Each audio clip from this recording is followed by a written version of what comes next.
Olá, queridos irmãos e irmãs, mais um dia estamos aqui buscando na meditação da palavra aprofundar nosso encontro pessoal com o Senhor a cada dia.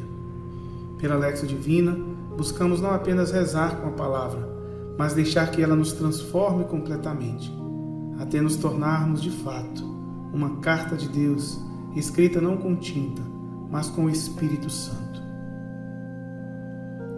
Seguimos no Evangelho de São Lucas, capítulo 9, versículos 43b a 45. Naquele tempo, todos estavam admirados com todas as coisas que Jesus fazia. Então Jesus disse a seus discípulos: Prestai bem atenção às palavras que eu vou dizer. O Filho do Homem vai ser entregue nas mãos dos homens. Mas os discípulos não compreendiam o que Jesus dizia. O sentido lhes ficava escondido, de modo que não podiam entender, e eles tinham medo de fazer perguntas sobre o assunto. O Evangelho de hoje dá ênfase a uma parte importante do ensinamento de Jesus a seus discípulos. Ele insiste em falar da sua paixão, pois os discípulos, como todos, estavam extasiados com tudo o que estavam vendo. Mas essa parte do que Jesus dizia, os discípulos teimavam em não compreender. Alguma barreira de entendimento era criada. Tinham medo até de perguntar sobre o assunto. Nos perguntamos por que isso acontecia. Conhecemos a história. Quando Jesus é condenado e morto, os discípulos ficam atordoados e se dispersam. Até mesmo nos eventos após a ressurreição, vemos que estavam ainda incrédulos, mesmo tendo sido alertados por Jesus do que iria acontecer. O fato é que os discípulos estavam tão maravilhados com a figura do Cristo de Deus que não queriam aceitar o servo sofredor das profecias de Isaías que Jesus tentava lembrar. Até os últimos momentos antes da paixão e até mesmo depois da ressurreição, vemos os discípulos se referindo a Jesus como um Messias político que reinaria sobre a nação. Por serem parte do povo de Israel, com certeza conheciam as profecias sobre o Messias que viria para salvar o seu povo. Esse Messias estava ali diante deles. Não era possível imaginar qualquer humilhação que ele pudesse passar.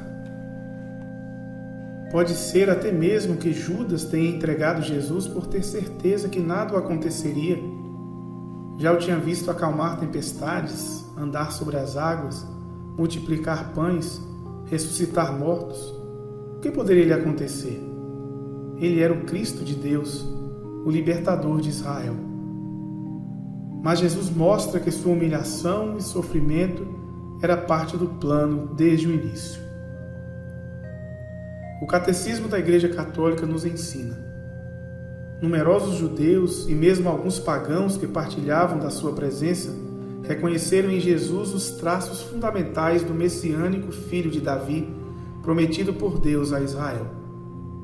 Jesus aceitou o título de Messias a que tinha direito, mas não sem reservas, uma vez que esse título era compreendido por numerosos dos seus contemporâneos segundo um conceito demasiado humano, essencialmente político.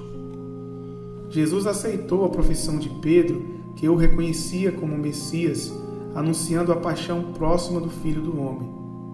Revelou o conteúdo autêntico da sua realeza messiânica, ao mesmo tempo na identidade transcendente do Filho do Homem, que desceu do céu, e na sua missão redentora como servo sofredor. O Filho do Homem não veio para ser servido, veio para servir e dar a vida como resgate pela multidão. Foi por isso que o verdadeiro sentido da sua realeza só se manifestou no cimo da cruz. Quantas vezes nós também, assim como os discípulos, desenhamos o Cristo à nossa própria imagem? Aceitamos o Cristo glorioso, com seus milagres e suas curas. Aceitamos também o Cristo crucificado, com suas chagas e sua morte? Nós o reconhecemos nas dores da vida? Sempre encaramos a humilhação e o sofrimento como derrota? Enxergamos o Cristo naqueles que sofrem? Consideramos o plano de Deus em tudo o que nos acontece ou só lembramos dele nos momentos de alegria? Estamos dispostos a entender que os sofrimentos do tempo presente podem nos unir à paixão do Senhor e sua glória?